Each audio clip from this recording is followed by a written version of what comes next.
Hi, I'm Mike TheZorch, and today on the Zorch Central Show, Star Wars, is it getting a new hope, hopefully?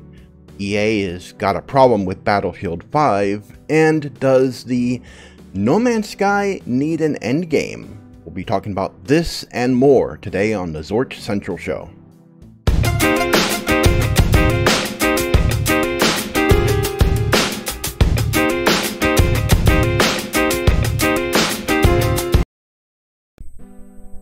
And we are live. We had some last-minute technical issues again to deal with. I think we have it better this time. Yeah, I think it is working now. So finally up and running. You know, I didn't even put it in the community that we were up. Oops. Oops. I wonder why those numbers are low. I wonder what's wrong with our numbers. Yes. But we got a interesting show today. We have some main topics and news flash segment with some just quick news that popped up since the last time I did the show. So today we're going to be talking about there's rumors based on some evidence that Lucasfilm might be getting a new president, that Kathleen Kennedy might be out, and that someone new, someone that the fans have been wanting might be in. It's just rumor. We don't have a confirmation of it. Rumorville. It's Rumorville. But it is based on stuff that's been happening at Lucasfilm. And also, we're talking about Battlefield 5. You don't know as much about this. No, that's not in my wheelhouse. Not in your wheelhouse. You don't know as much about it. But EA is having a serious problem with Battlefield 5. Their pre-orders have been tanking, and this is EA. When is something not in trouble? Well, I may not know much about Battlefield 5, but you say EA. Yeah. Anything goes and there. They might not be able to fix it. That's the problem. EA may not be able to do anything to fix this problem.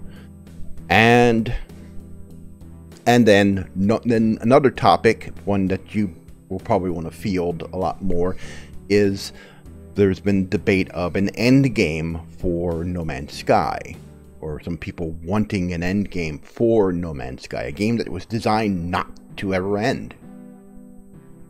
So why don't we start with that? Because you've been wanting to talk about that for a while, about No Man's Sky, and the whole debate about the game needing an end game. Yeah, and in that context, when we're talking about end game, what people are referring to, what some people in the Steam forums for No Man's Sky have been talking about, I believe that was the Steam forum. Yeah, correct. There was a topic. There was a topic related to this at one point that I got into a conversation with someone over, and it was a debate over end game in terms of people's confusion in a way of is No Man's Sky an MMO, or is it leaning in that direction, or is it not? And right now it's not.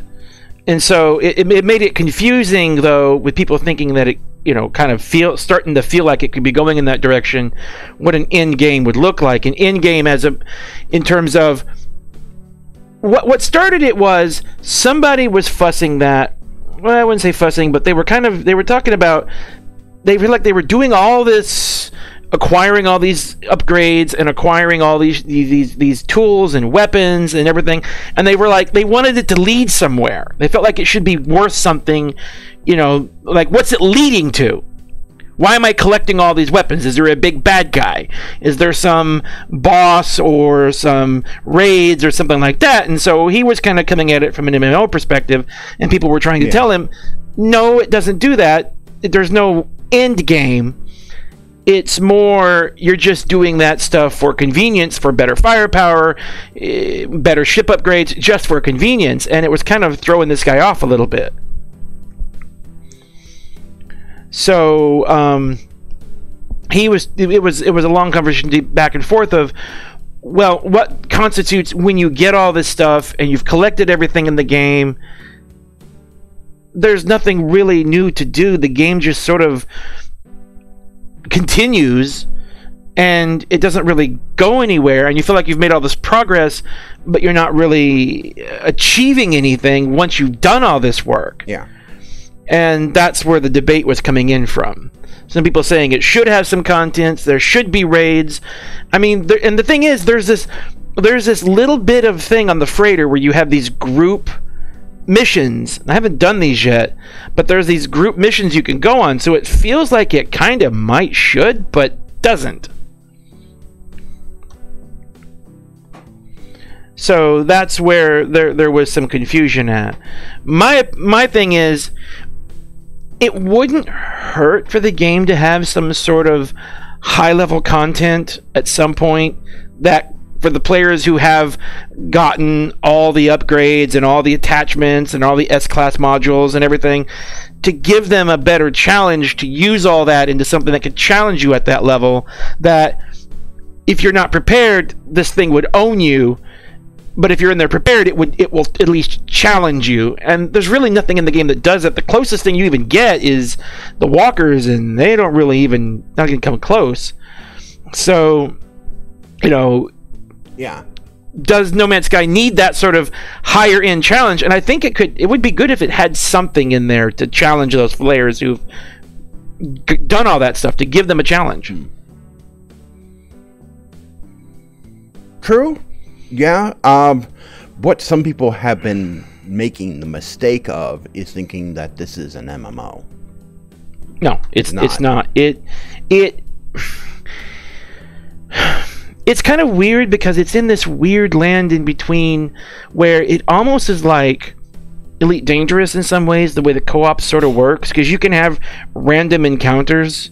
Yeah. But also you can join people's games, their instances specifically, but not quite the same, where people kind of count Elite Dangerous almost like an MMO, but it doesn't have all the bits and pieces enough to call it a proper MMO. Yeah. And No Man's Sky lacks those same pieces to call it a proper MMO. Because the reason it's not, and the thing that really makes it not, is the fact that our save files are local. Yeah. If I want to go in with a save editor and muck with my data, I can do that. And it's really more akin to Minecraft than an MMO. Even Elite Dangerous has saves, but they're not local. The saves are remote. They're remote. Right, the saves are remote. So it's closer to an MMO than No Man's Sky is. MMOs, because it's got those remote saves. No, MMOs don't have a save file. All they did was they store your data. They stored the data on the server so that the data can't be. And that's what we're referring to as that stored data. Yeah. So No Man's Sky doesn't have that. All the saves are local. I could see the only way to see that working, though, without disrupting everything that everyone's already doing, would be to add another mode for online. And you might still, it would be more limited in terms of all your data would be there and you couldn't modify it. They would have to add a specific, like, open type mode for that specifically, and I don't think they really want to do that. Because even way back at the beginning, now maybe he's changed his view on this, but Sean Murray has stated one time that he said this is the kind of game you should be able to pick up, play a little while, put down, come back later, pick up, play a little while, put down. He's stated the game in that way. It was in one of his videos. Yeah. So I don't see them going that way. I mean, it kind of would surprise me if they did. I mean, they still could. Wanting to turn it into a game where you basically live in there, like a lot of. Yeah, I don't think they want that. I don't think they want to play the game that way. So it's closer to Minecraft than it is an MMO. Much closer to that. Also, the multiplayer. Someone had described the multiplayer of No Man's Sky to be somewhat closer to Dark Souls, where you could just drop in and either help or hinder. Yeah, and I think the thing was the one thing you don't see a lot of other kind of games that are really PvP oriented. The other thing was this PvE PvP conversation was they did something you don't see in those kind of games, and that's give the player control over their access level for their base and stuff, because on the current experimental patch, they've added where you can turn not just networking on and off, that's always been there, but access to your editing your bases, whether you want to have chat, damage, there's a couple of others, and beacons to see if they can find you. So you can control your encounter, whether you want totally peaceful or anything goes. It's up to you as a player. If you're like in Dark Souls or Elite Dangerous, they don't do that. They just it's open only, you're on your own, we don't care what happens to you. Where No Man's Sky responded to all the griefing issues by basically saying, no, we're going to give you control. And that even puts it more into the Minecraft style, that you have access control to your bases, to your location, to your combat, PvE, PvP, but without stripping that from you, that if you want that, you want to play in permadeath with anything goes, you can do it. Or if you want to be in normal mode with just saying hi to people, you can do that. And that's where they're going. Some people don't like it, but, well, I blogged about it in Gamers Bay. There weren't really any replies to it, but I blogged about it in Gamers Bay and basically told them that the announcement of this, it's just in the experimental branch. It's not in the live patches yet, but eventually it'll get into the live. It'll get there eventually. Eventually get to the live patches, because that's what the experimental branch is for. They got to fix some things. They got to fix the loading time before they let that live, though, because that loading time is nasty. But that being able to control those things, to being able to basically, it's a feature to opt out of PvP, has caused a lot of drama with the PvPers, or with the people who want to. This gets into that whole Care Bear versus griefing argument, and boy, this can go round and round and round and round and round and round and round and round and round. Oh, the flame wars that start over this topic. It causes a constant argument in the No Man's Sky forum. The Elite Dangerous forums.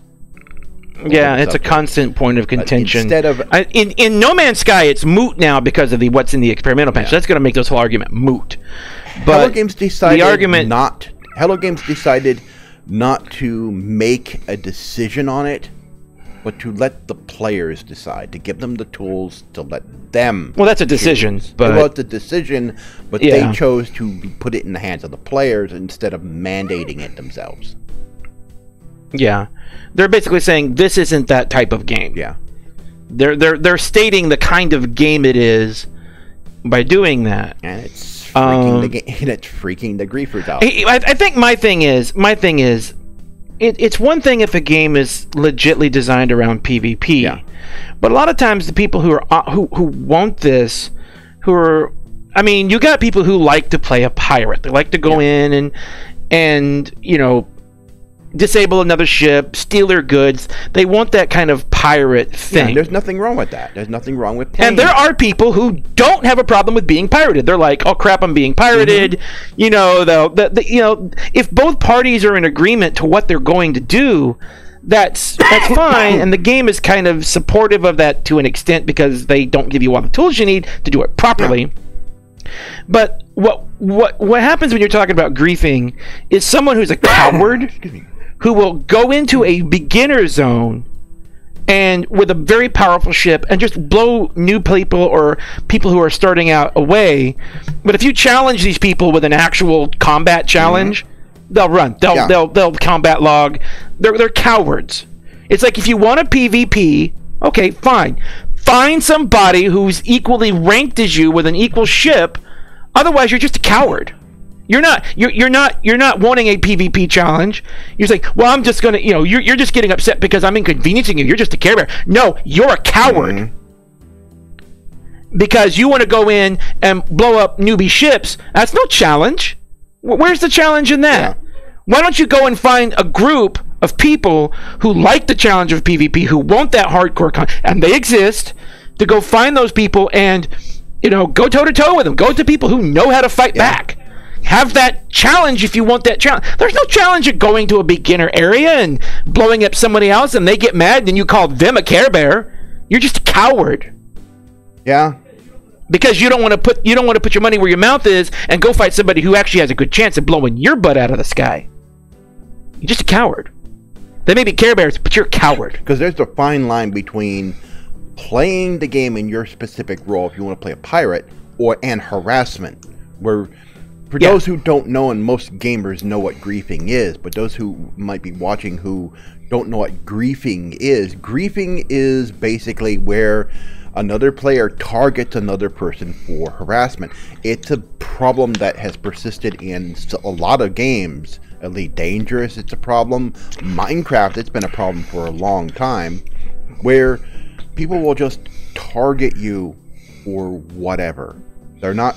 And they usually come with more power, way high level or way powerful ships or whatever the situation is, and then there's really no chance to escape from it. And because these are new players, they often don't have enough skill yet to even do anything about it. And Elite Dangerous still do that, and they will repeatedly do it. It is repeated attacks, or they are in a group. Like there's a game supported group that is dedicated to griefing players, and they'll put people on their list, their kill on sight list. And see, here's the thing: if there was a system in place, a proper system in Elite Dangerous, I know we've gotten off track over the Elite Dangerous, but if there was a proper thing for saying, okay, this guy's a P killer, he's over here shooting up new ships, and that flags him so that everyone else knows where he's at, so that balances the playing field, so that not put it on the game's crime and punishment system to try to balance it out, because that don't work at all. That is failed from the time, and their redesign of it just made it all more convoluted, and it's all stupid now. Where, as I remember, what game was it? Lineage 2, I think, was this way, is where you would get tagged a certain way as a P killer or something, and then other players would see that, and they wouldn't get a bounty if they took you out. So that if you're doing that, you get a wanted level on you to say, yeah, you're doing this, but now you're going to be hunted by other higher level players who are going to take it out on your hide.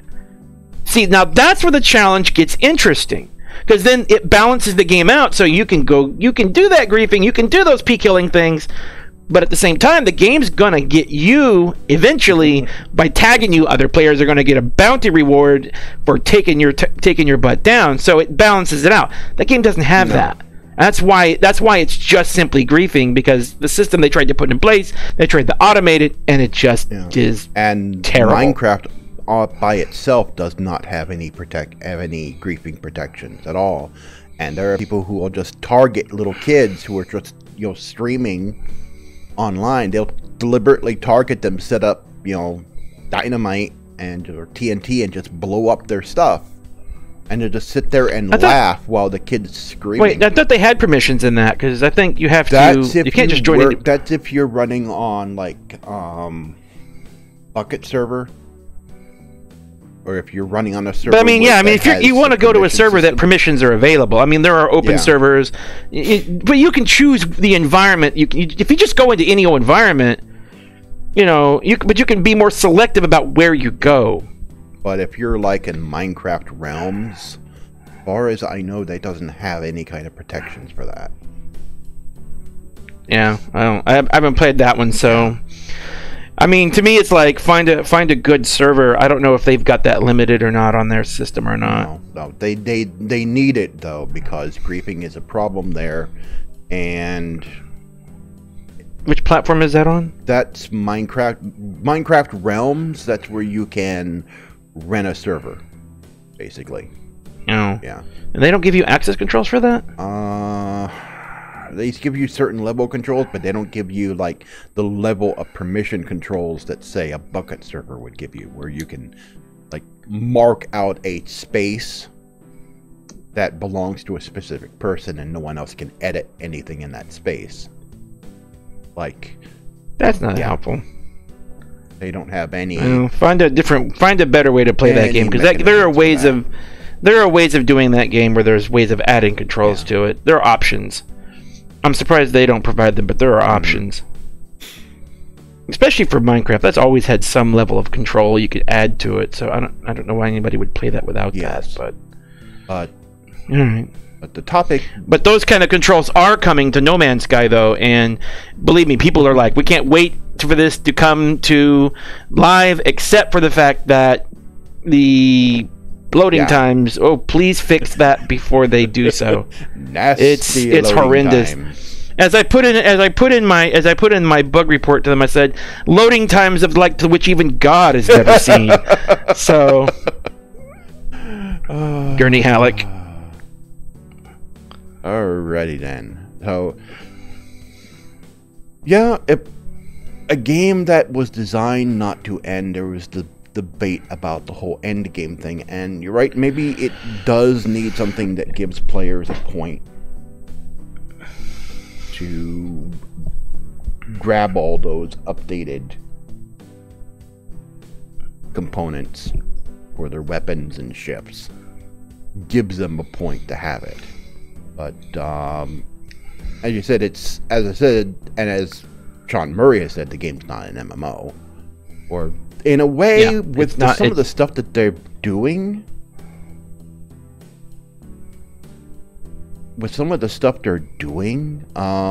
they're sort of leaning towards that with what do you call it? The weekly events they're going to be doing. They have to get the bugs out of the way first before they start. Get the bugs out of the game out of the way before they do that. Yeah, the weekly and community events that are going to be coming up. Right. And for the comments that came up, I still have the chat configured to go away. The comments that were coming up, we're going to be talking about the whole women thing. Actually, it's two things are going to be coming up. The thing about Star Wars and Battlefield 5. It's not women specifically. It is about a certain belief, certain ideology that is the problem. It's not women themselves. It is a certain ideological issue that is the problem. So we'll be getting to that here in just a moment. In fact, I think we would use this as a segue to get into the whole Star Wars discussion on this. Now, we follow several Star Wars channels that keep abreast of information about Star Wars and Lucasfilm. And one of the things that's been seen a lot is, one, Kathleen Kennedy has gone dark on social media. No one has. I think she's been that way for a while, though, hasn't she? She's been that way for a while, since Solo tanked. She hasn't been seen at all. And there have been reports from people who are supposedly close to Disney and close to Lucasfilm that say that someone else has been doing a lot more of the daily business for Lucasfilm than he has been doing before. And that there's speculation that this person might be transitioning into a role as president of the company, that Kathleen Kennedy might be leaving. And what's fueling that speculation is the fact that the Rian Johnson trilogy was officially canceled. Yeah, that's gone. The Rian Johnson trilogy is gone.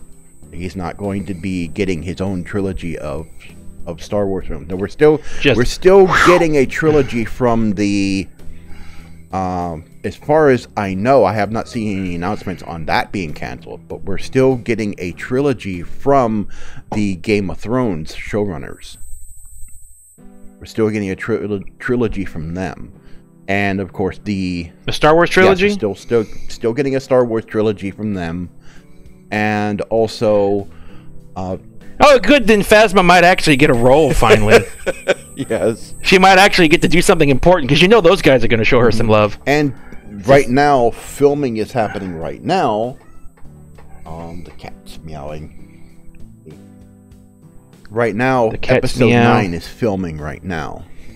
And I don't know how they're how they're going to rescue that. I don't know, because we got a report. This has been corroborated by several people that Bob Iger and several Disney execs had a meeting with what's his name? The guy Marvel.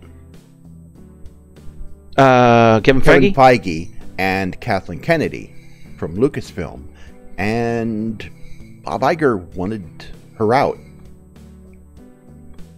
One thing I've heard is nobody wants the job. Nobody wants that mess. Bob Iger wanted her out, and the Disney execs were not happy with the direction she was taking Star Wars. Because it's not making the money. Yeah. I mean, honestly, if it's all for Disney, it's money. If that movement, if that movement was making Disney money, they would embrace it hardcore. If it's losing them money, so they are going to want that to be. They're going to want it out, but they're going to want to try to do it gracefully. Yes. But they still don't want it because it's not earning them any extra bucks. Outright fire her. They're going to want to do it gracefully. They're not going to want to just kick her out. She'll be asked to leave for, moving on in her career and finding new opportunities. They're going to make it seem... They're probably going to wait until episode 9 is done. They're probably going to wait until after that's done. Probably. Then they can really kind of start correcting course on it. Reptile people. But I think they're going to wait until episode 9 is done because they don't want to.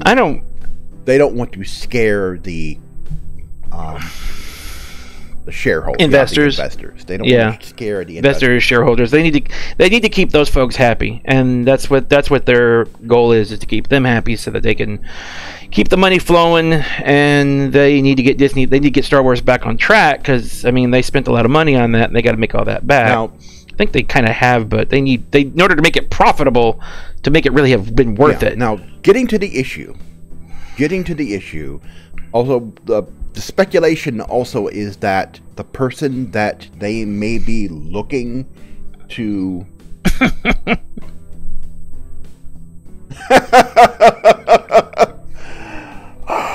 knowing what I know about them, and I think my camera just froze. Yep, it froze. Knowing what I know about Scientology, yeah.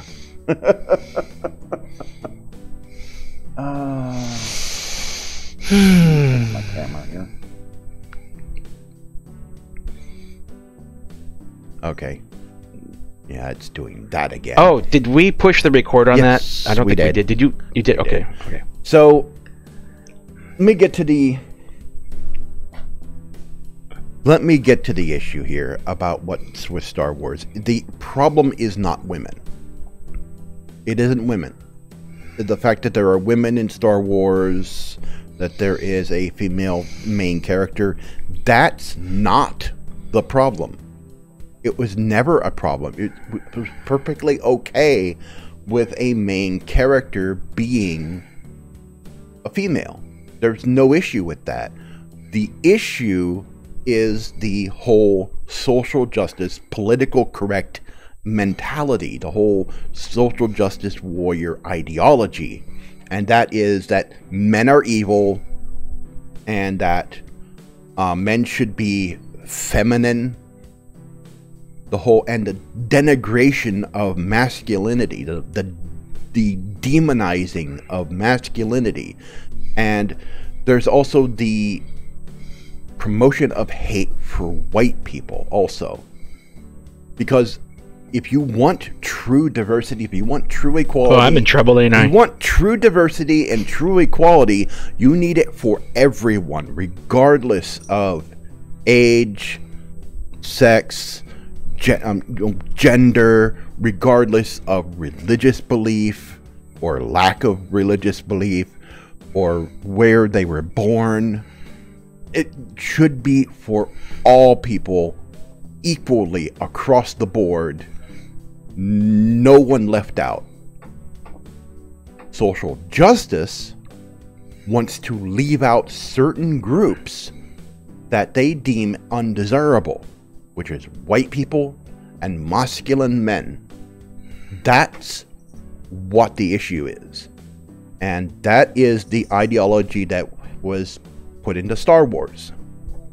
That's also what was put into Star Trek Discovery. And now, you know, CBS is having to backtrack with all that because it cost them a lot. And that's why... Reptile lives matter! Reptile lives matter! And that is why they're bringing Picard back. That's why they're trying to bring Picard back. From what I've been seeing for Paramount and CBS Studio, if they don't get Star Trek back on track in some meaningful way, they're in really deep trouble. Financially, they're on the rocks financially. If they don't get that show popular again, they don't have the money to afford any more mess ups. And they've got a lawsuit coming that they got themselves into some other trouble too. The game tardigrades. They literally lifted just about everything out of that game for pulled it straight out of there. So I can't believe they pulled, and it's like they just thought they could just get away with it, rip it off, get away with it. Nobody's going to say anything. And then they didn't even threaten the guy. They were going to sue him over his own stuff, and it's like, no, that ain't going to work. But they thought they were going to scare him off, but nope. The issue with Star Wars is not women. It is with the social justice ideology that has been permeating a lot of media lately.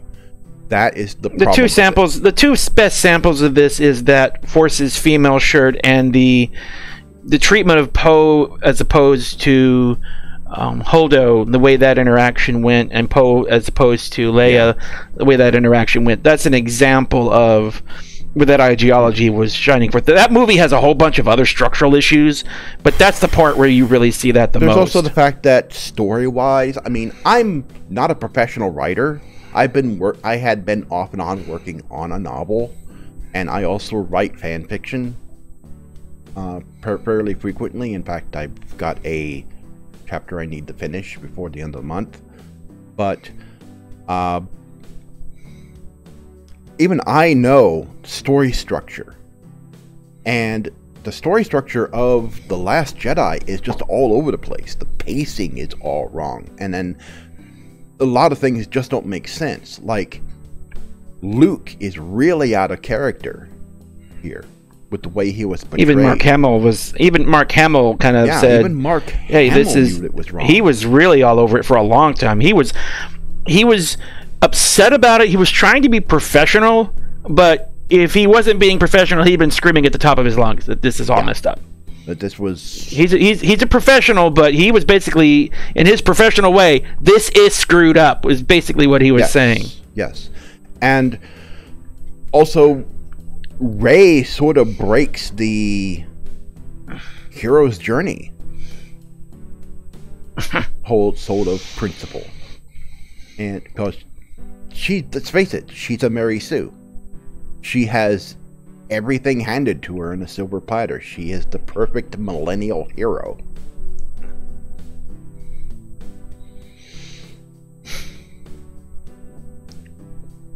Yeah. Then.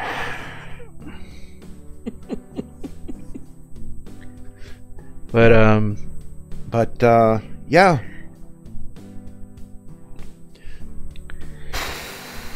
I mean,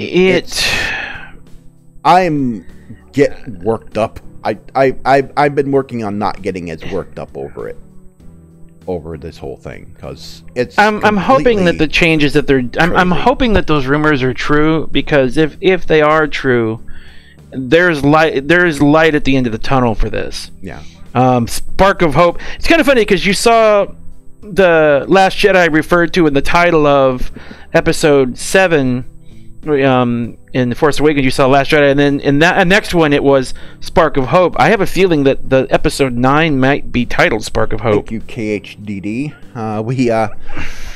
We could have made it matter, but really, it's nothing to really get really. I mean, I've seen people mad and really upset over it, but it's like this is something that's gonna resolve itself over time. because if honestly, if it doesn't happen of its own accord, Disney's going to wind up putting their foot down, because honestly, the fans don't want it. They don't want that type of ideology. They want good stories. The thing you often hear, and I agree with this, is Star Wars opens with a long time ago in a galaxy far, far away. This is a fairy tale. This is a fantasy world. They want to get away from life's issues. They want to just go and enjoy these, King Arthur in space type stories that these represent, and that's what they want back. Yeah, they want escapism, and especially now with things going on with the economy going the way it is, and with politics going the way it is, people are wanting escapism. They're wanting to get away from the issues and not run towards them, not have them permeate their... It's good to know what's going on, but it's also good to sometimes just know when to turn it off. That's why movie theaters did so well during the Depression. The Great Depression. That's why movie theaters did so well, because people just went there to escape from just how bad life was. Yeah, they just needed a break. You just gotta mentally unwind, or you will go bananas. You just gotta mentally just switch it off, chill, relax. And the movies sort of help do that. It's one thing when you know that the sci-fi is a good place to put commentary about social commentary. Sci-fi's been doing this for been a part of Star Wars forever. Star Trek since the beginning. Star Trek's better at it than Star Wars is. Have done it a lot more, and it's okay. And there's a time and a place, and you speak to some social issues. But there's one thing about being a commentary, and then another about really promoting it as a representative part of your story. There's a little bit of a fine line there. Star Wars was modeled after serials like Flash Gordon, back in the 20s. It even borrowed from its opening. The Flash Gordon had the scroll, the marquee, the crawl. Yeah, that was pulled from Flash Gordon. The original black and whites had that. That inspired that. That's what originally inspired that. And then Gene Roddenberry, interestingly enough, he envisioned a world that the social justice warriors would absolutely despise. A world where everyone was equal, regardless of who they were, and that everyone had access to the same tools. He was trying to represent that by the way the cast was associated. It's like you got an Asian guy, you got a black woman, you got you got an alien, you got all these different a Russian at the helm. The Russian at the helm, and the idea is they're all treating each other no different than if it was a crew of white people. I mean, it was that's what he was meaning is, yes, you have all these different ethnicities. It wasn't there to say, oh, look, this and this and this. It was, look how they're treating each other equal. They don't treat Uhura different because she's black. They don't treat Sulu different because he's Asian. They don't treat Chekhov different because he's Russian. They don't get no special treatment. You get into a fight, you're going to do the brig regardless of what color you are. It doesn't matter. It's not part of the dialogue because it doesn't matter anymore because they're equal in each other's eyes. And that was Star Trek Discovery's whole problem with they just rubbing that in your nose. Oh, she's a female captain. Oh, look, she's a gay. This person's a gay character. They're just rubbing that in your face, and it's like, no, that's not what Star Trek was about. It was about being this, and everyone treated it as if it were normal, nothing special. I think, in reply to that, what was said there, I think that I think that's why they tried to do Janeway, to show that, look, this future is equal. It doesn't matter who you are. If you're a woman or man, you can be in charge. That's why I think it's why they tried to go there. I mean, there was a little bit of trying to appease a specific group, but they were trying to say, Captain can be in charge. I mean, it could be whether you're Asian or Russian. I mean, that was the kind of the point. Yeah, there was a little bit of the limitations of what they could do back in the 60s because of the era. They kind of were a little limited. Yeah. But he was trying to project that idea. They did push it a little bit, especially with that kissing scene between Shatner and for the time, they did. for the era, era. And Star Wars can tell some stories. I mean, they did do a lot in the Clone Wars series. A lot of interesting stories, mostly about war. And I actually got to like the Clone Wars. When I first heard of it, I was like, Anakin, a Padawan, this character Ahsoka. I'm like, no, I don't like this. And then you started watching it, but you were fussing it was out of order. Come to find out, the production and watch order were different. Once we put it in watch order in context with the movies, it was actually really good. I enjoyed it. Like, we put that in proper order. It's like, my God, this is brutal. This is a kid show. This is not a kid show. It's like they told some good stories in there. And then there were some that I was just like, this is rough. But that made it enjoyable though. I mean, they got gritty. They got dirty after a while. They got down into the mud with the situation. Watched that descent into darkness, that descent into hell. Mm-hmm. And when you got to the movies, it really kind of gave you that sense of desperation and darkness that when you got to The Last Jedi, coming from having watched through the Clone Wars, it really made Episode 3 make much more sense in context. But, yeah, as I said, the issue isn't women in Star Wars. It was never the issue with women. It was the issue with the whole ideology. And I mean, Star Wars has some strong women. I mean, everyone obviously knows Leia, but especially the EU, definitely. There are some other characters that, Mon Mothma, another character. She only appeared she only appeared in one film, just in The Empire Strikes. The Return to Jedi. I mean, could it have been more represented? Sure. Yeah. I mean, could it have been? I mean, yeah, sure. I mean, but I mean, is there a problem with Rey as a lead? No, I don't have a problem with her as a character. As far as a person, that doesn't bother me. It's where's the story for her? Yeah. It's not because she's a woman I have a problem. It's because the structure of the story for her doesn't make any logical sense. No. It's like, and it's also a problem. Not only it's not just her as a character. It's the structure between those two movies was damaged between the two different styles of the directors. Broke the flow of the storyline, the narrative. Mm-hmm. And that's where, I mean, if Rian Johnson wanted to do this kind of telling a different kind of Star Wars, the proper thing would have been to do was to wait till he got his own trilogy. If he had waited, he'd have got it. He could have told it any way he wanted, because he could have told it with a new crew, a new cast, a new group. You would have had no idea going in what to expect.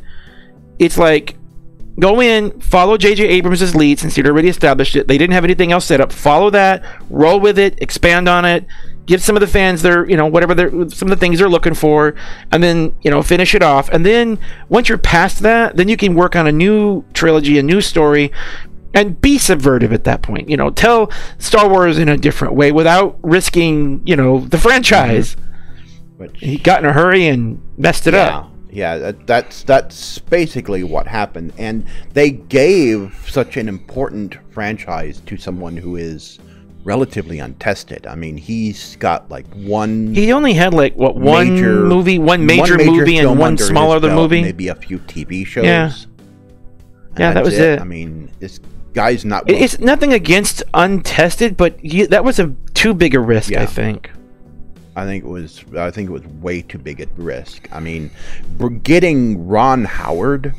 Ron Howard is a well-tested director.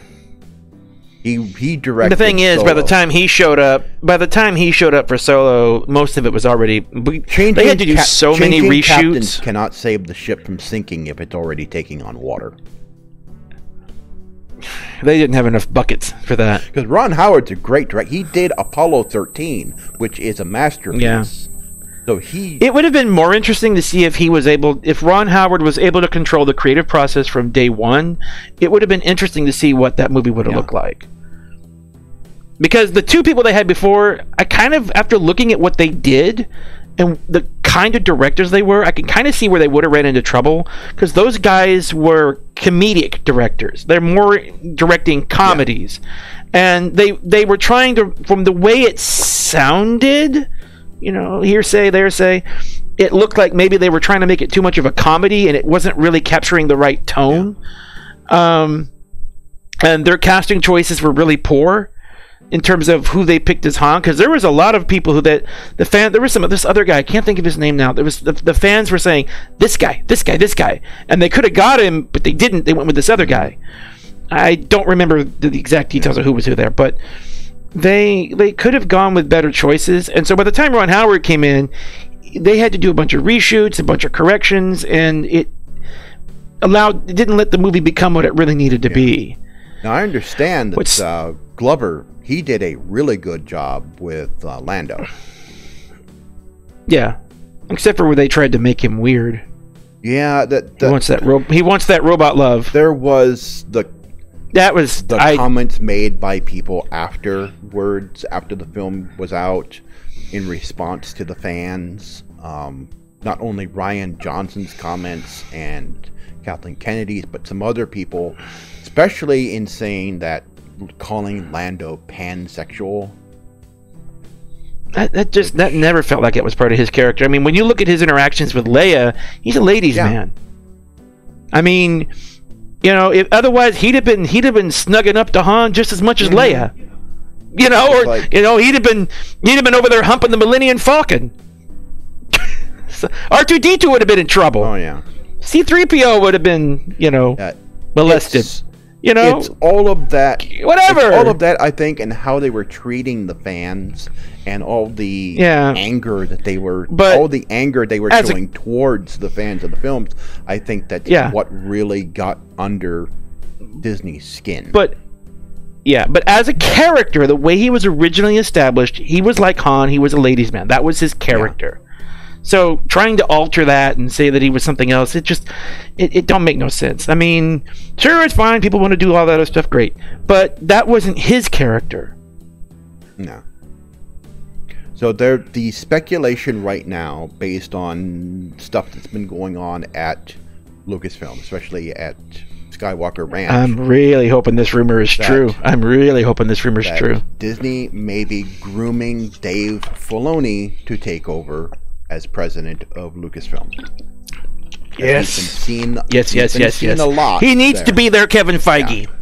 Because the one thing, when you look at Clone Wars and you look at Rebels, he understands inter-series continuity. He understands story connectivity. He's got a love for the series. He pulls in, he makes good choices of pulling in material from the EU. He respects the extended universe,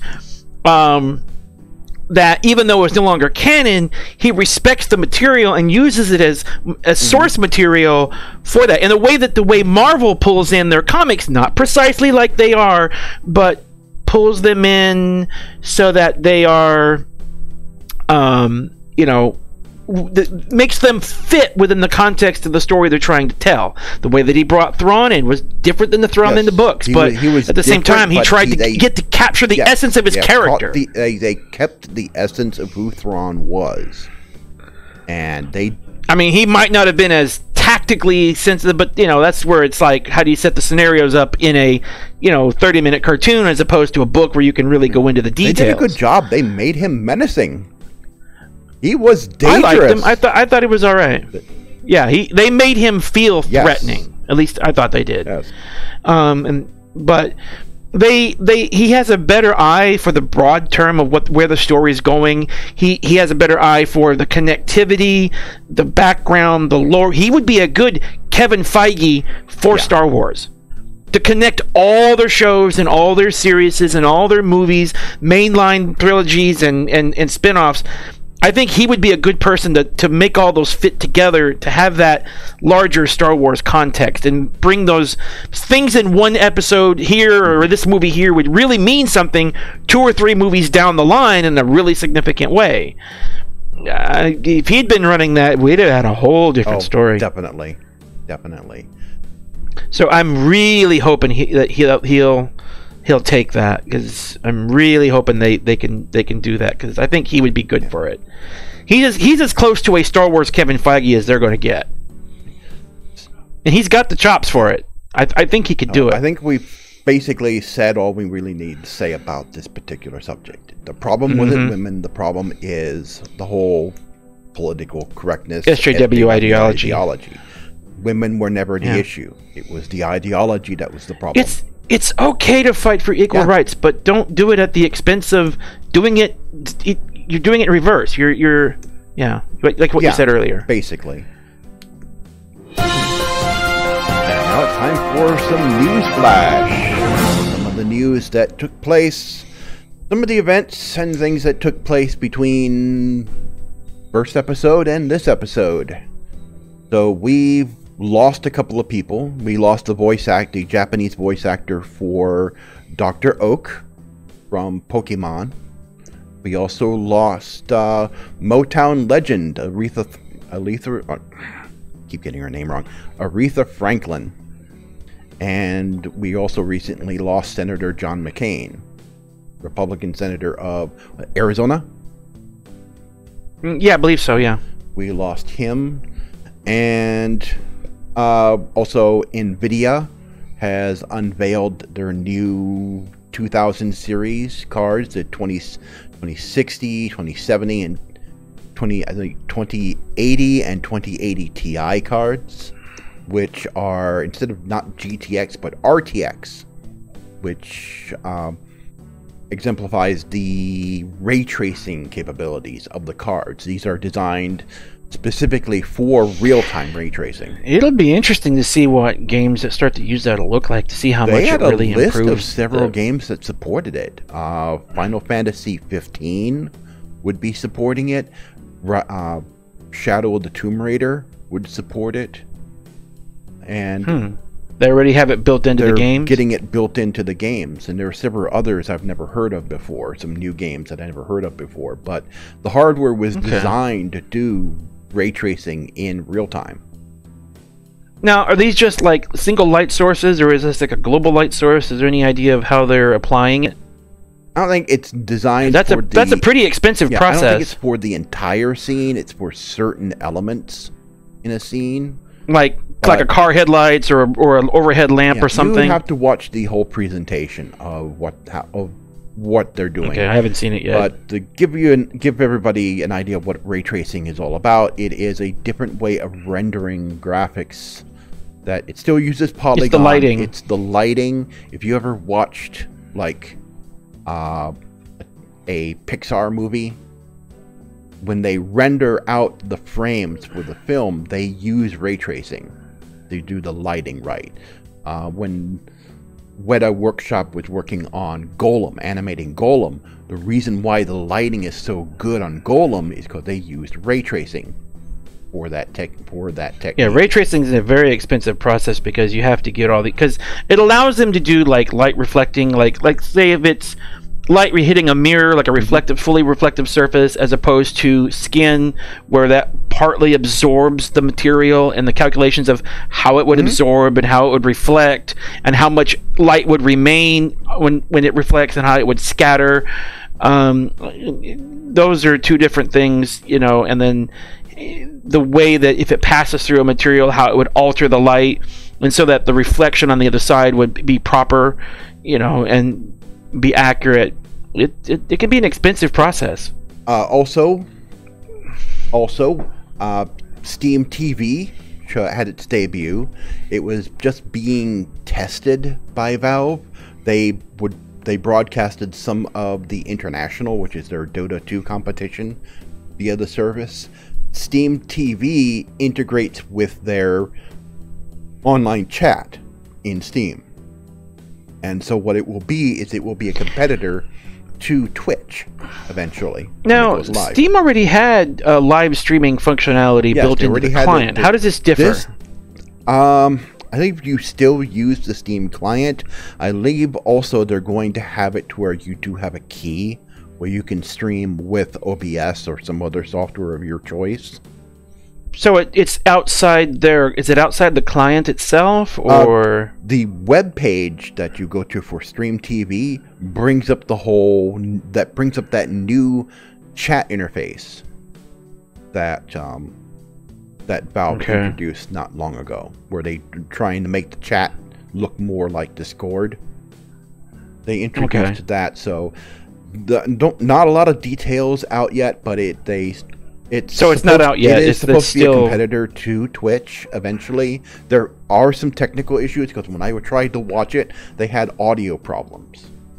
So you could still watch the international the regular way that they normally. Because when you look at the different platforms, I mean, Sony's got their own streaming internal platform system. Xbox has got theirs that integrates with Mixer. So I guess Steam was saying, "Hey, we need something for our platform." Sony doesn't own a streaming platform. They stream to, I believe they have a built-in feature for streaming to Twitch. Then again, Sony doesn't like to work with anybody, so they like to be in their own little microcosm. So I guess that makes sense. Also, since the last episode, Gamescom took place in Cologne, Germany. That is basically the E3 of Europe. Very big public show there, and we got a lot of interesting gaming news from there. We got to see some of the new stuff from Software, their new Dark Souls style game that is more Sekiro Shadows Die Last, which is more of a samurai sort of game, and it's a single player game. Doesn't really have any multiplayer aspects to it. It's not an RPG, it's more of a linear game. And we saw a lot of interesting other stuff. We saw Call of Cthulhu there. So if you go to the Gamers Bay community, you'll see a lot of posts from me of stuff from Gamescom. Also, you can check out other Gamescom stuff on other channels. They have interesting coverage for the show. I was hoping to be able to cover a lot more for Gamescom, but I couldn't find anything else that was really interesting enough that no one else is already doing. And if we had more funding, we would be able to actually go to Gamescom itself and cover it there live. But we're a small channel still. We are work in progress. Still a work in progress there. So that's basically all the news that's happened since the last episode of Zorch Central Show.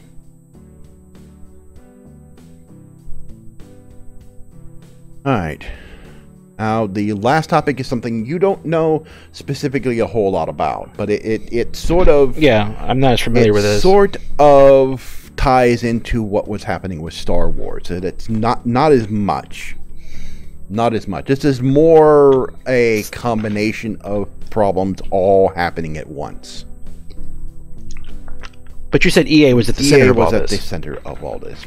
So EA is a lot of problems all happening at once, so this shouldn't be too big surprising. Okay, so they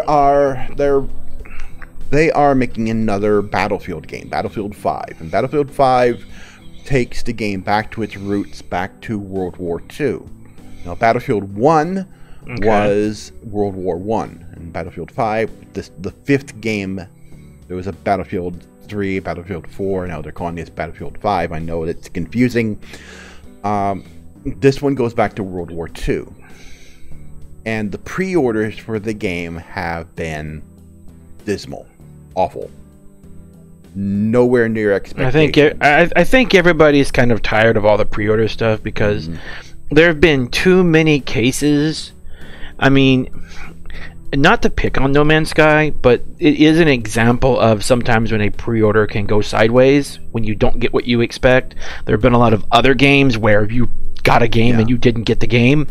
There have been too much shenanigans in the realm of pre-orders, and usually it's not really, the bonuses and benefits have not really been worth it. That it's becoming more of a wait till it comes out, see when people do buy it, if it's worth the trouble, then wait for the reviews and whatnot, then decide. So the industry has burned the customers too many times on pre-orders. Yes. That the customers are just fed up with it. And one thing about No Man's Sky, that we can thank Hello Games for, is making that front and center, putting that out there and making people reluctant to want to pre-order games because of what happened. It actually in its own way kind of did a service for the industry to say, hey, maybe you might want to wait next time before you get all hyped up about a game and then go and grab it. Wait for the reviews next time. So the game is significantly better now because of all the updates. It's light years different now. It reached the top 10 of Steam in the Steam rankings. It sits about 20 now. It's stabilized because a lot of the bugs have kind of pushed people away a little bit, but it has stabilized around the mid. It was 2,000 to 3,000 on Steam 5 for a little while there. Yeah, but during launch, it was sitting up there. It reached number 5 for a while. It has settled down, but it's in a good spot. Its basic playership is much higher than what it was by a lot. Listing as mostly positive now instead of mostly negative. Let's see. What are they? Or overwhelmingly negative. I mean, it was really bad, pretty bad before, but reviews have really improved it. Right now, it's sitting at. Excuse me. Where'd it go? Okay, still saying high volume of reviews. Recent reviews mostly positive, and then overall reviews. The recent reviews have gotten good enough that it has knocked the mostly negative off the overall. It's just mixed now. That's good. The overall, where it was always mostly negative, the good reviews have caught up to push that back into mixed, and the most recent reviews are mostly positive now. So that has definitely made an adjustment to it. The thing with No Man's Sky brought that front and center to gamers, and then there was the whole thing with EA. There was the whole thing with Battlefront 2 and the whole loot box thing that brought that out. So people have been reluctant to pre-order, and I don't blame them. That's one of the problems that EA is facing with Battlefield 5. The other problem is that they're bringing the game out so close to the launch of Red Dead Redemption 2, which is an extremely anticipated game. It's the sequel to probably one of Rockstar's most celebrated. Here's the question: Are they not getting Battlefield 5, but then pre-ordering Red Dead Redemption? Are they just pre-ordering a different game? I think most people are getting. Or are their pre-orders down too? No, their pre-orders are not down. Theirs are not down. So is it really? Is it? I'm not trying to shoot the narrative here, but is it possible that it's just the Redemption game is just stealing their thunder at a bad time? A lot of that, yeah. Because it's like, if I got X amount of money to spend on a game, and I got this one game here which I've been really waiting on for a long time, and I got this other one that's just yet another line in a series of an ongoing series, and it's like, I could wait on that, versus this other one where I'm like, I really want this. And I only got so much. Where am I going to put my money at? I think a lot of it comes down to trust. Gamers trust Rockstar to make a really good game more than they do EA. EA. They trust Rockstar more than they do EA, and that's one of the other issues. I could see that being a thing. Overall, fewer people are doing pre-orders. Because GTA 5 sits at the top of the deck. It's been there for ages. Yes. I mean, they are in the top 5 constantly. Yeah. Thank you for the follow, former Biscuit 85. But Rockstar knows how to build stories, build games that have compelling stories in them. And a lot of gamers will trust them more to make a good game that's finished, than they would trust Electronic Arts. They trust them more. Yeah. They've earned it. And that's the thing going into it. One is fewer people are pre-ordering, but and more people are trusting, fewer people are trusting Electronic Arts. This is and hi, former Biscuit. Former Biscuit 85. Hello, thanks for watching. And also, as I said, fewer people than before are pre-ordering, and there's a lot of distrust for Electronic Arts, and more people are trusting of, Rockstar to make a good game, to not sell them one that is, I think that might be Justin. Fewer people are as I said, trusting of EA, and more people are trusting of Rockstar to produce a great game. Because GTA 5, I mean, look at what they've done with that game. Look at how popular that game is. It's still popular. It's still played. The online, I mean, they're still rolling with it. It's not that they haven't done things that have made gamers mad, but they've done fewer things. They've done fewer things that have made gamers mad. Fewer stuff that have really ticked off the gamers. Whereas EA, it's not how you've sinned. It's not that you've sinned. It's how badly you've sinned. And EA has had governments come after them because of the whole loot box thing with Battlefront 2, and they're having to backtrack. Your beard has an admirer. Thank you. And EA's had governments, come after them because of the whole thing with their loot boxes. But Rockstar, they have done some stuff that have made gamers a little upset, but overall they're happier with what Rockstar has done than what EA has done. And yeah, they've learned who's gonna. Like I said, it comes down to if you've got money to spend on either or, you're likely to go with the better horse. The other thing also is that, as from I understand, the new game is more like, people have described it as less like Battlefield and more like Call of Duty. More spectacle. Whereas I've played Battlefield 3 and 4 because I got them free for buying hardware, and I played those two, and they are. I've seen playthroughs of Call of Duty. Call of Duty is more wild cinematics, more action movie sort of over the top action. Whereas Battlefield is more... Too much cinema, too little game? Yeah, too much cinema, too little game. Whereas Battlefield is more... Battlefield has a little bit of that, but it's also more action, more... in a way, realism. In a way. And they've started doing more of the over-the-topness of Call of Duty. That's put off some Battlefield fans.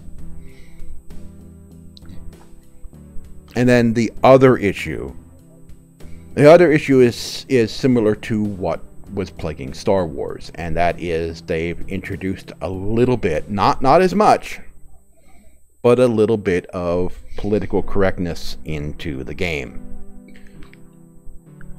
Call of Duty. But they put a little bit of political correctness in the game. I think another problem is, and I knew this was going to come up. I knew this was going to happen. People are becoming hypersensitive to the whole political correctness thing. People are becoming hypersensitive to it. If they see a woman in a movie or a game, or they see a movie or something that makes a big deal, like that new anime coming from Crunchyroll, that I forget the name of the thing. I mean, it's so unforgettable. I forget the name. Thank you, Billster and Giggles a lot. New follows. Oh. Yeah, thank you for the follows. Thank you, everyone, for joining. But where they made a big deal out of their entire creative staff being all women, and they dropped the code word of diversity in there. And it's an ideology that's not popular. It's some people use it as a vehicle for hate and intolerance. And that's gotten a lot of people in trouble who are on that side, who are on that political correctness side, who are on the side of social justice warrior mentality, social justice warrior ideology. And people have become oversensitive to that, hypersensitive to it, to where if they even see something that even slightly looks like it, it puts them off. Because it's permeated the media so much that that if they see even something that even looks slightly like it, they don't want anything to do with it. And that's what's happening with Battlefield 5, is that they have female characters. So you're saying, is it just the staff? Is it just the staff, or is it okay? So no, it's not the staff. They have a female character with a prosthetic arm, fighting in the front lines, which historically is not exactly accurate. Now, there were women fighting in World War II. There were women. I mean, women had their own divisions. They had the WACS, which was the Women's Air Corps, and they had women in the Navy, but they never actually went out on, they weren't boots on the ground fighting. They never did that. Now, that's with the US and Britain.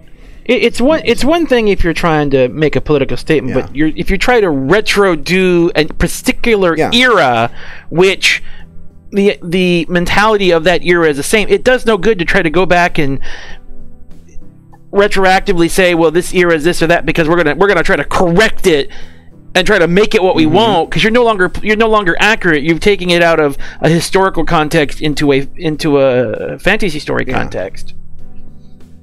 You're in an alternate world, alternate universe at that point. I mean, you're trying to create an alternate version of World War II, then state that it's an alternate version of World War II, and don't just... You can't both say it's historically accurate and then portray it historically inaccurately. Basically. I mean, there were no women on the US and British side who actually fought in the front lines in World War II.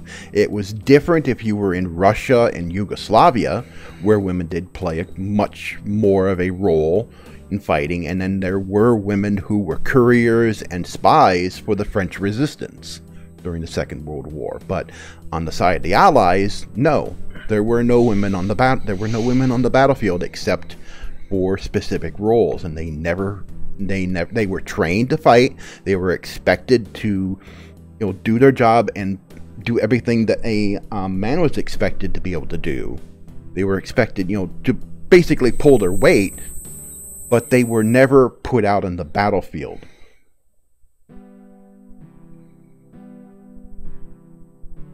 They were never put out on the battlefield, and that's the other problem. So it's not just, as I said, it wasn't just the whole political correctness issue, the whole feminism issue. It was a combination of several things. One, pre-orders are naturally down because people are getting leery of pre-ordering. And you got another big game coming out. You got this is an era when a lot of the big games are starting to launch. You got Red Dead Redemption 2 coming. And you've got some other big games coming. And it's similar to the situation that happened with Titanfall 2, where it was launched just as the big Call of Duty and the last big Battlefield were released. And it hardly saw any sales because of it. They just releasing it at the wrong time, and they embraced a little bit of PC culture, and it's googly eyes. It's a combination of several. Like I said to someone before, it was a perfect storm of all the wrong things happening at the same time. Happening to it, and the fact also that because of all the stuff that's been happening with Electronic Arts, the things that's been happening with Battlefront 2, there's plenty when it comes to Electronic Arts and drama. Yes. So you could just pick one, and people don't trust EA anymore. Yeah, I don't. I've had issues with them for a long time. So they don't trust EA anymore, and that's. Ever since they blew up Maxis, I've never been happy with them. I've never forgiven them for killing Maxis. But as I said in the description for the video for the stream, that's why I don't think EA can fix this. Is that they have that serious trust issue, and one game alone is not going to be able to fix that trust issue. This is something that they're going to have to earn back, and they're going to have to show that they want to earn it back, that trust. It's going to take them time to do that. Even if they have to be willingly putting the effort forward to earn that trust back. And right now, I know it's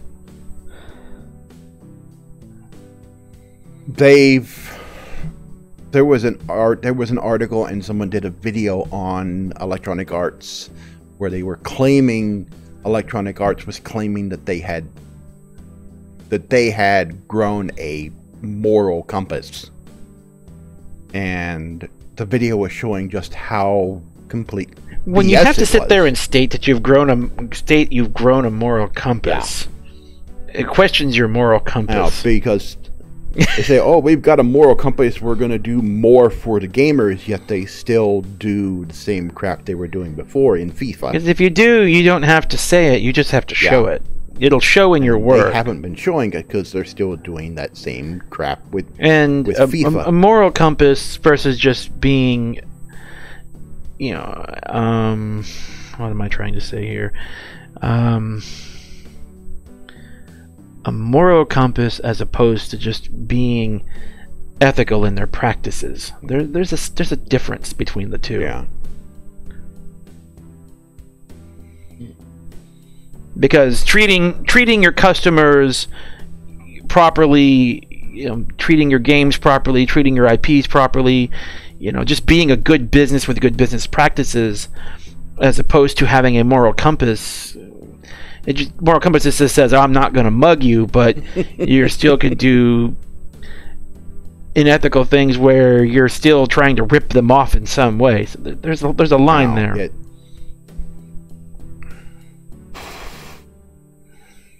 A lot of people have been announcing or declaring the death of Electronic Arts, and it would be sad to see them go because they were a great company once, and they do have a lot of good games under their portfolio.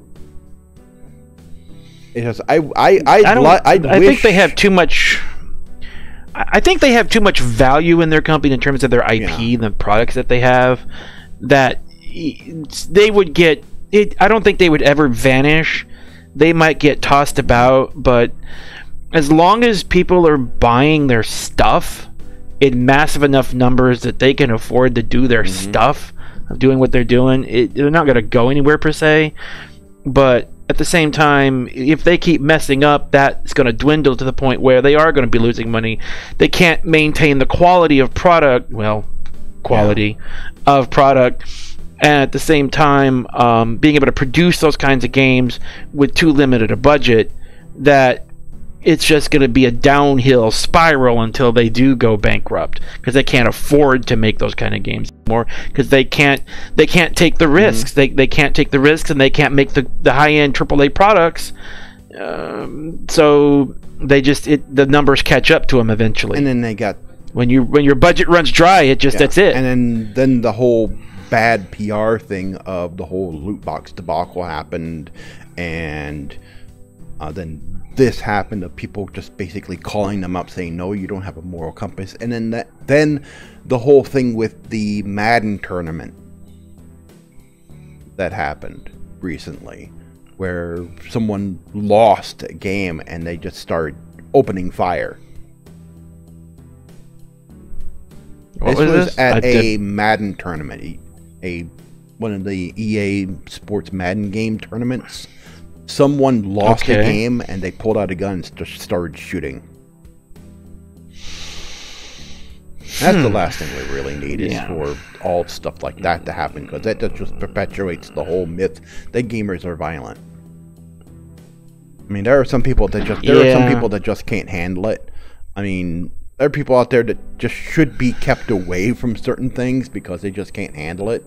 It doesn't mean that all gamers are that way. There are some... You can't lump everybody into a category when somebody individually goes off the rails. Because for that one person who went off the rails, there's 100,000 people who are just fine. And, you know, and then all this is happening while Electronic Arts is desperately trying to get people to buy Battlefield 5. And you don't have to be playing a video game to go off the rails. Just saying that. Yes. So, as I said, this is something I don't think EA is going to be able to fix overnight, or if they can at all, because they've burned a lot of bridges, they've caused a lot of problems, and I mean, it's not going to make them go away, but the company legitimately has to have a new policy toward their products and the gamers, and a better view of customer service and treating the customer right. And they need time to present that and say, this is who we represent, this is what we represent now, and let us see that in practice. You can't just tell it to us. We're not going to believe you. You have to show it, mean it. We'll know you mean it when you do it. Otherwise, it's meaningless. Definitely. So that's what that boils down to. They have to actually show us that they are wanting to change. That just telling us that don't mean nothing. Pay lip service to it. Don't tell me. Show me. Show me. Show. Don't tell. Basically. Yeah. This was our first live version of the Zorch Central Show. This is a new show, and this is one I want to keep going. Like, I've tried other shows before, and then I stopped doing them. I like this format. I like doing it this way. The next one may not necessarily be live, but I wanted to bring you in on this because of the whole thing with Star Wars and No Man's Sky, because I knew you would have a lot of things to say about that. About the whole endgame thing with No Man's Sky. I can get on my high. I try not to hear, but I can really get on my high horse about some of this stuff. I wanted to bring you in to sound off on that. The next show will be in 2 weeks from now, and may be a different format, may not be live next time. But we'll see what happens in those 2 weeks. Then we'll have 3 interesting news stories and maybe some more news flash things to cover. But we talked about today, I think it's Star Wars, that there has been some evidence that Lucasfilm might be getting a new president, and that president might be Dave Filoni. We really I'm really hoping. Please. Really hope. Please. He would be the Kevin Feige of Lucasfilm. Yeah, he would make them so much money they would glue him to his chair. And there's the debate of, does No Man's Sky need an end game? And maybe for some of those people who think it does, maybe it should have some kind of end game goal for them.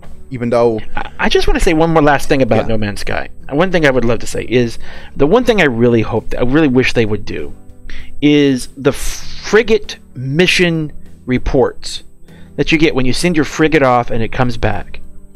That I want to be able to go on those missions. Oh, where they disguised themselves and went into a pirate meeting. They went into there was all this flavor text, and it was like really awesome to read that. I'm like, why can't I do that for the purposes of sabotaging their ship? Yeah.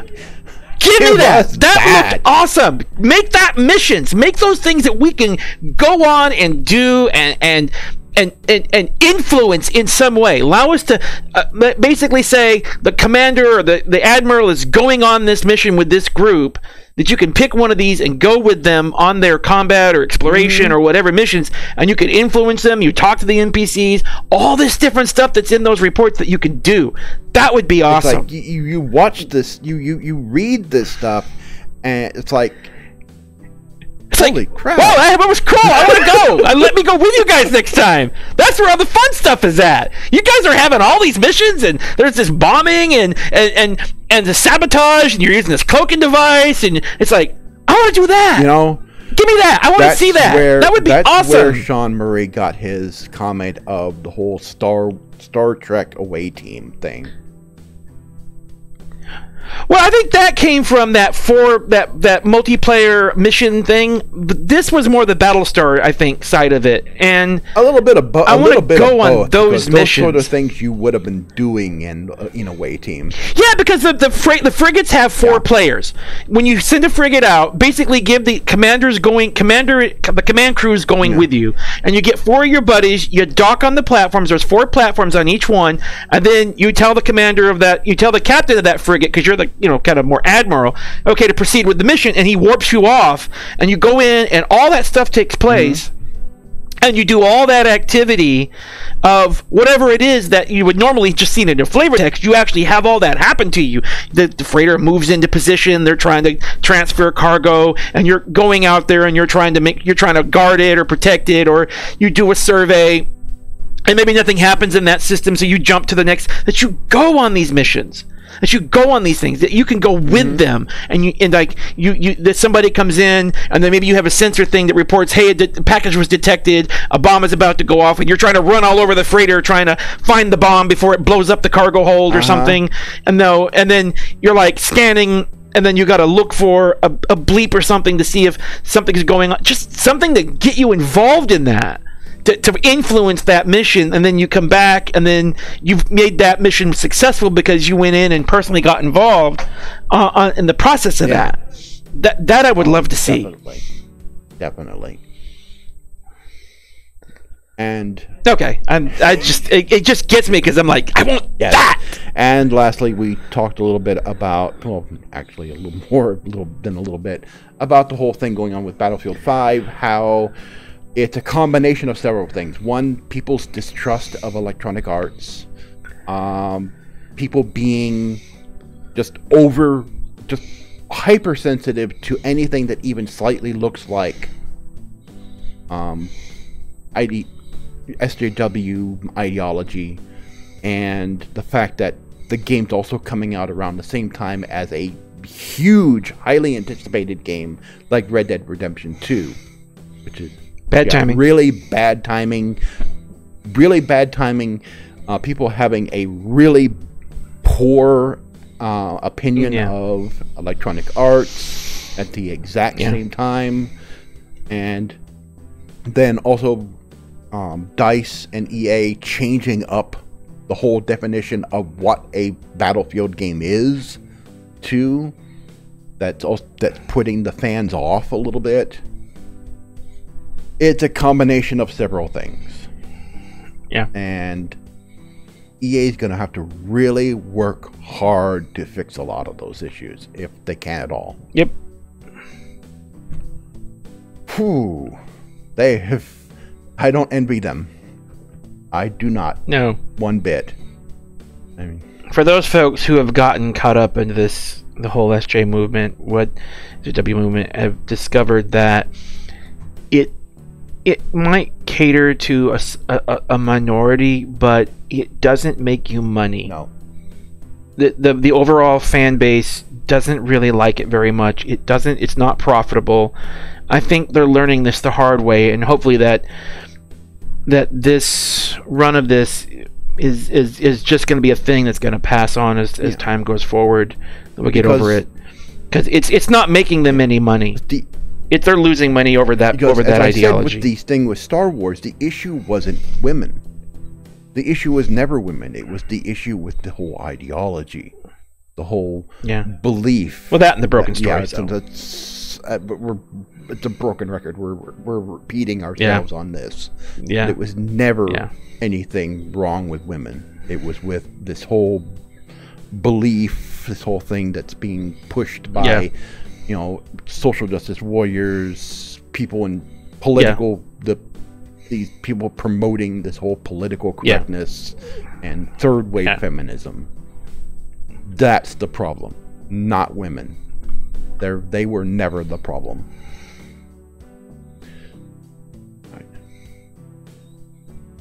All right, so that was it. This has been an interesting show, and we've been going for about an hour, or actually an hour and a half now. Has it really been that long? It's been that long. It's almost dinner time around here. And completely unscripted. Yeah, there's no scripts here. I hadn't no script here. Script. Who needs a script? Wait on it. We'll do it live. We'll do it live. Do it live. Okay, so next time on the Zorch Central Show, who knows what we'll be talking about, because who knows what kind of interesting news things will be coming up. So we don't know what's going to be happening. So in 2 weeks, we'll be back. We may do this live again, because we were late because we had some last-minute technical issues, because we had to set up the green screen in your room. Because somebody kicked a cable loose. I won't mention names. Well, that happened today. That's why we started at 5 instead of 4. Because I scheduled it for 4. Because somebody knocked the cable loose. But we got a lot of those things ironed out, and doing this to where you're in your room, because we don't have any kind of acoustic foam in here to block sound from bouncing around the room. That's why when you were in here the last time we did something like this, we heard we were having some bad echoes. This is not a low quality mic. This is a Blue Yeti. This is like this is entry level, high end. All I've got is this little thing. Yeah. I could probably do with getting a better mic for in here rather than just this one. Well, but that's not a cheap mic either. That's an Antlion mod mic. Yeah, this one. And those are really high quality mics.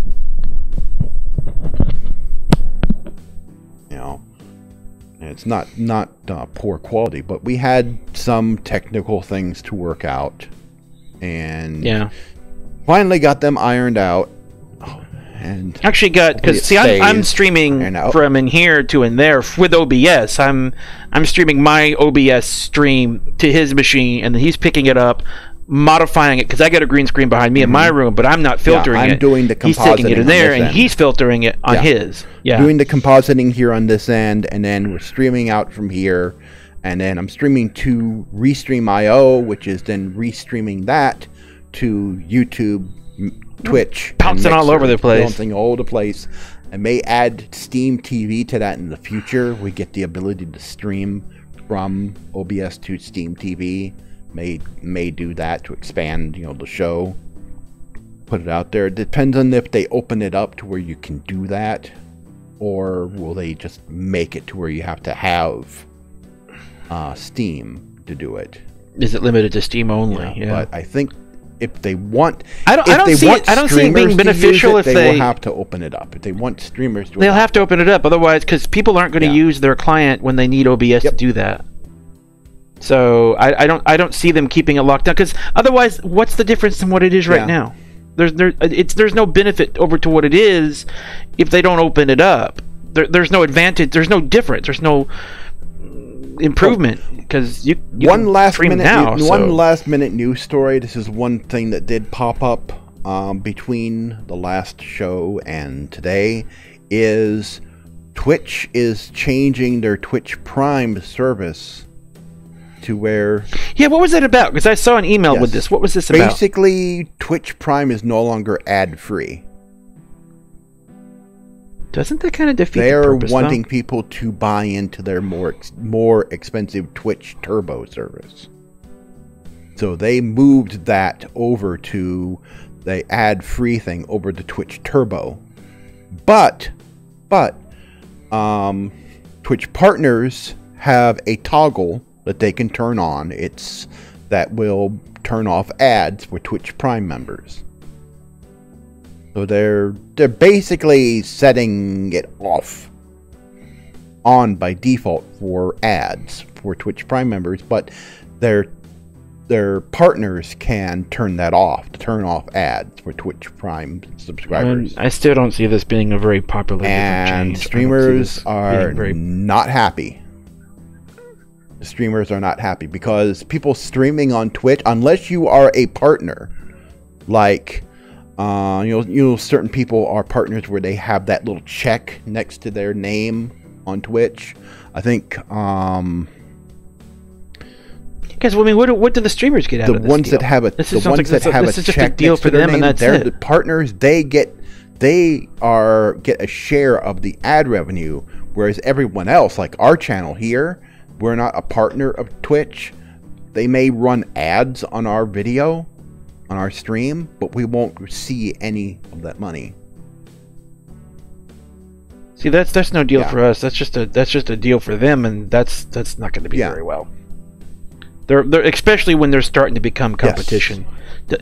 Why would you increasingly annoy your user base when there's up and coming competition in the market? Why would you sabotage your system that way? I don't get that. I mean, sure, it might make them a little money, but how's that going to be as opposed to you just running people off? You're making your system less desirable. I don't see it staying this way for long because a lot of their streamers are protesting by turning ads off entirely. Yeah, so you see, in attempt to get more money, now they're going to lose more money by getting greedy. It was a net negative. It pushes people away from the service. It makes people turn it off even more. You just made it worse. It's like, don't treat people this way, and you're screwing yourself over the way these people are doing this. Anyway. Okay, so let me make a final comment, and then we will end the show. In a lot of things that we discussed today, we talked a lot about SJW cult ideology making its way into our media. And the issue has never been women. I will state this again and again and again. The issue was never women.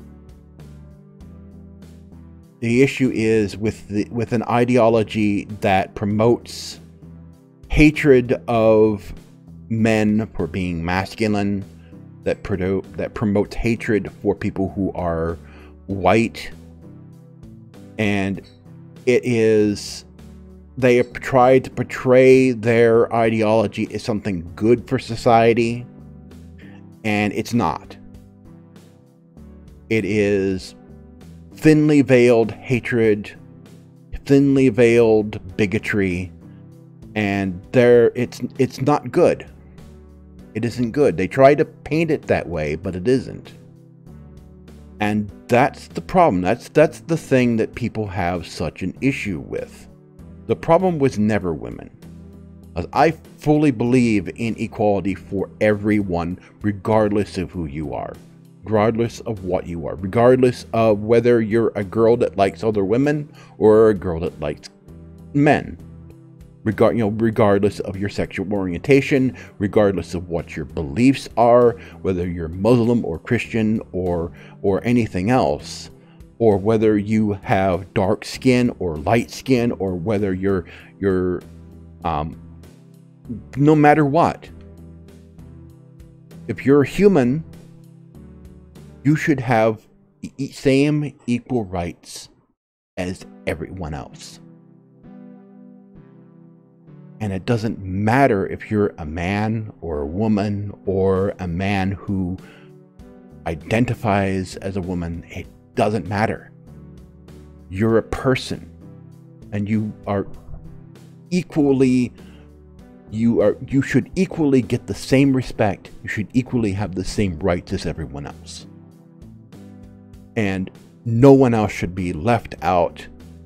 Don't demonize people for their, what color their skin is, or whether men are masculine, what they call toxic masculinity. It's wrong. And people are tired of it. And people are getting hypersensitive to it when they see it in their media. Like where they're seeing a little bit of it in Battlefield 5, and they're seeing it in this new anime thing that Crunchyroll is doing, that they're using their money to make. They're seeing it, and they're hypersensitive to it because they're tired of it, because it's an unpopular sort of belief that is only followed by a small percentage of the population. They make it out like all these people just like this idea and the media pushes it. But in reality, those who follow the political correctness agenda are actually in the minority. And that's really the last I want to say on this, is that women were never the problem, and that everyone should be equal, regardless of who you are, what you are, where you come from, the color of your skin, or the kind of religion you follow. Everyone should be equal. No exceptions. So, I've been Mike TheZorch. Preach it, Brother Haney! Preach it, Brother Haney! With me has been Tygra Kahn, who is sometimes in a lot of my streams. You may have seen him in the Elite Dangerous streams, which we don't do anymore because that game is... that's a topic for another show. That game. That game. And, we've been going on a long time. We've been rambling a lot, but... we hope that you found our discussion helpful to you and entertaining, and we will see you next time. Have a good one.